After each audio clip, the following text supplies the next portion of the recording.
Tu as envie de lâcher prise, mais tu ne sais pas comment faire? Reste avec moi, je vais te donner quelques clés pour pouvoir pratiquer enfin le vrai lâcher prise. If you believe you can move the highest mountains, cross the greatest oceans, and walk across the water, the world. Bonjour tout le monde, je suis Eleonora, je suis artisane de lumière et révélatrice de l'être. J'accompagne des personnes à retrouver en fait leur confiance en eux pour pouvoir enfin réaliser leurs plus grands rêves et vivre la vie de leurs rêves. Comment est-ce que je fais ça? À travers divers accompagnements intuitifs et de programmes que j'ai pu mettre aussi en ligne pour pouvoir les accompagner à développer leur plein potentiel. Aujourd'hui, le sujet du jour, c'est de lâcher prise. C'est plus facile à dire qu'à faire, souvent, vous allez me dire. Mais aujourd'hui, j'avais vraiment envie de vous donner quelques clés pour pouvoir pratiquer ce fameux lâcher prise. Déjà, le lâcher prise, qu'est-ce que c'est? Le lâcher prise, c'est plus un état d'être qu'un état de faire. Pourquoi? En fait, quand on comprend que lors d'un souci, d'un problème, de quelque chose qui nous prend la tête, la plupart du temps, déjà, ça ne vient pas de nous. D'accord? On est tous télépathes. J'ai pu le montrer dans différentes vidéos précédentes que vous pourrez retrouver sur ma chaîne YouTube. Euh, on est tous télépathes, ce qui fait qu'on a tous aussi cette propriété d'être aussi des éponges. Ce qui fait que à chaque fois que quelqu'un va penser quelque chose sur moi, de moi ou autour de moi, eh ben, je vais le capter et donc mon cerveau ne va pas faire la différence entre mes pensées et celles de ceux qui m'entourent. Ce qui fait que lui va s'approprier ses pensées et du coup ça va commencer à ruminer, comme des gens souvent qui me disent quand je suis en compagnie de certaines personnes, et ben, du coup j'ai l'impression d'être opprimée, je me sens pas bien, j'ai des pensées négatives qui arrivent parce que justement nous sommes aussi des éponges. Alors, comment lutter contre ça? Ça, je vous le montre aussi dans une autre vidéo, d'accord, qui est vraiment cette reconnexion à l'âme. Ça s'appelle le balancier, où il y a des exercices à faire pour pouvoir justement déjà détecter dans un premier temps si ce sont nos pensées ou celles de quelqu'un d'autre et comment ensuite aller les effacer, les éliminer. Aujourd'hui, le sujet, c'est vraiment ce fameux lâcher prise. Donc, une fois qu'on a fait ce diagnostic de savoir si c'est nos pensées ou pas, une fois qu'on sait que ce sont vraiment nos pensées, comment est-ce qu'on va pouvoir venir lâcher prise?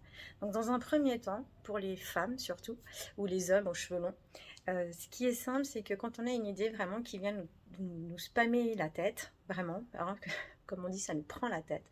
Il y a un exercice qui est très simple, c'est venir justement prendre un élastique et hop, se donner un petit coup sur le poignet, parce que justement, la douleur va venir stopper net nos pensées.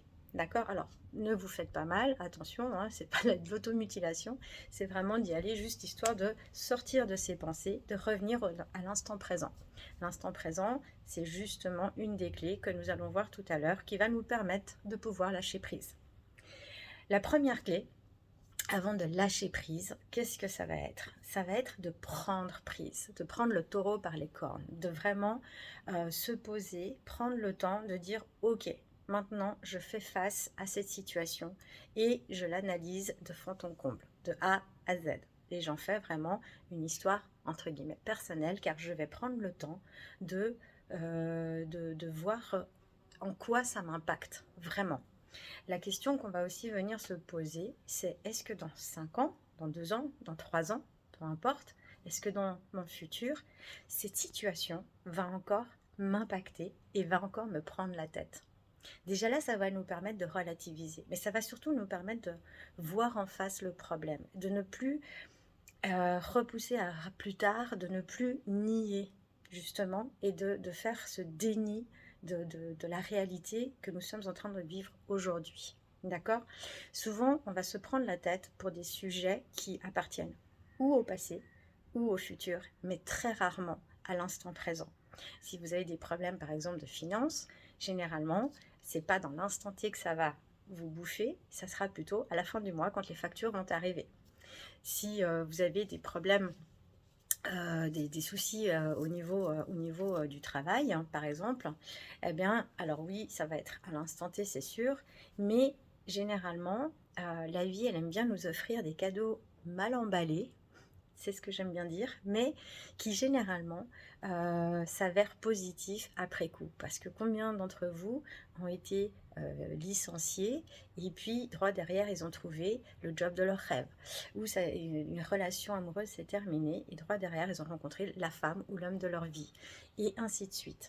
Donc, ou alors j'en connais aussi qui ont eu des graves maladies, qui s'en sont sortis et qui depuis ont complètement changé leur vie. Ils vivent enfin une renaissance. Donc en fait, à chaque fois que la vie vous envoie un cadeau mal emballé, d'accord, qui vous prend la tête, juste prenez le temps de vous poser et de juste l'analyser et de vous demander cette fameuse question, est-ce que dans 2 ans, 3 ans, 5 ans, peu importe, ça me prendra encore la tête? Ce que vous pouvez faire une fois que vous avez pris ce taureau par les cornes, d'accord, c'est ensuite de revenir à l'instant présent. L'instant présent, pourquoi?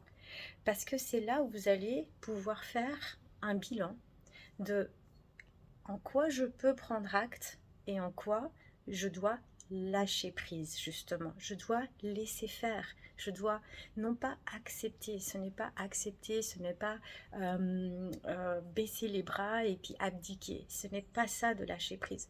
De lâcher prise, c'est simplement de se dire que, ok, sur par exemple le fait que j'ai perdu un emploi, je ne vais rien pouvoir changer. J'ai perdu cet emploi. Je ne peux pas acter. Alors oui, ça va m'affecter émotionnellement.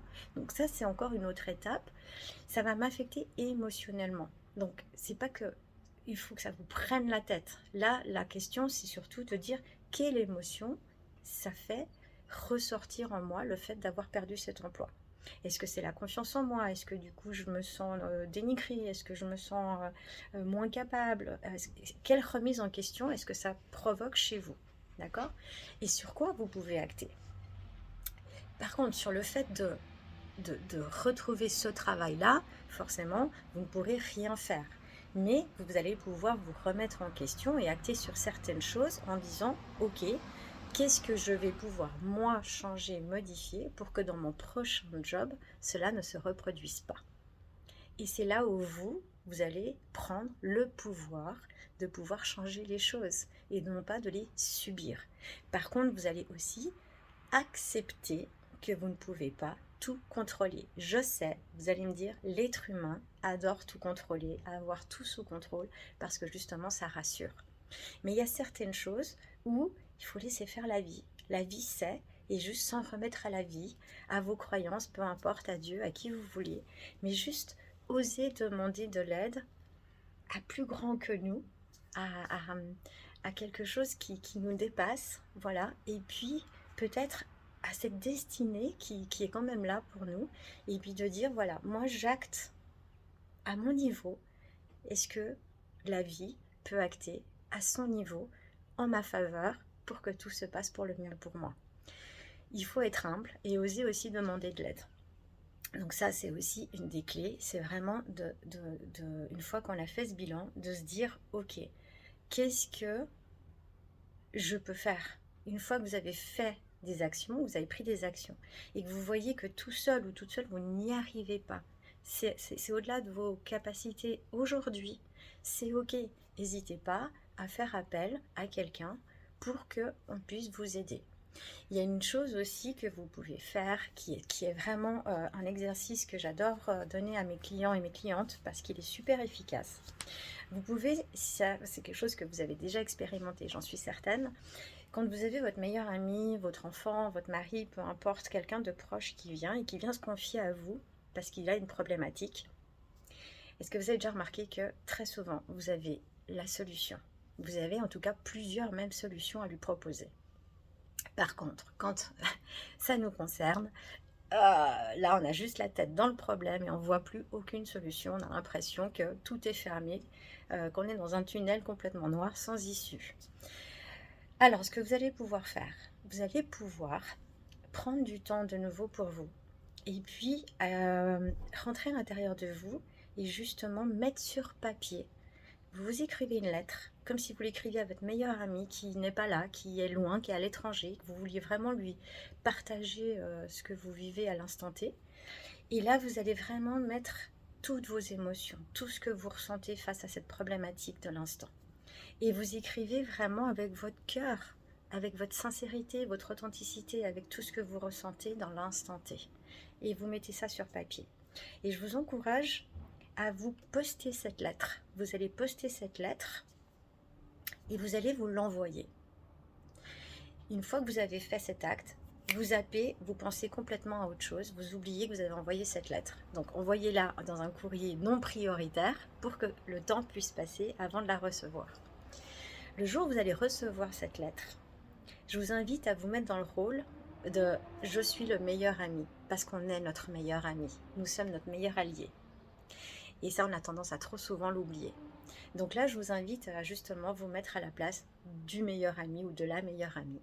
Et quand vous allez ouvrir cette lettre, vous allez la lire avec la plus grande bienveillance, avec tout l'amour que vous avez pour justement votre meilleur ami. Mais votre meilleur ami, dans ce cas-là, ce sera vous. Vous allez lire justement cette lettre, d'accord, avec attention et sans jugement, surtout sans jugement. Et là, dès que vous avez des idées de solutions qui arrivent, notez-les. Vous les notez. Et je vous assure que vous allez trouver 1 million de solutions à un problème. Et vous aurez fait appel à personne d'autre que vous et votre instinct, votre meilleur ami, qui vous êtes. Parce que toutes les réponses viennent de l'intérieur et non pas de l'extérieur. Surtout quand ça nous concerne et que ça concerne notre bien-être. On a toutes les réponses en nous, donc juste faites-vous confiance. Ça va aussi être un exercice pour apprendre à vous faire confiance, à avoir de la bienveillance envers vous, arrêter cet auto-jugement, cet auto-sabotage. Et puis juste, ça va surtout vous aider à prendre de la hauteur, à prendre du recul face à ce problème.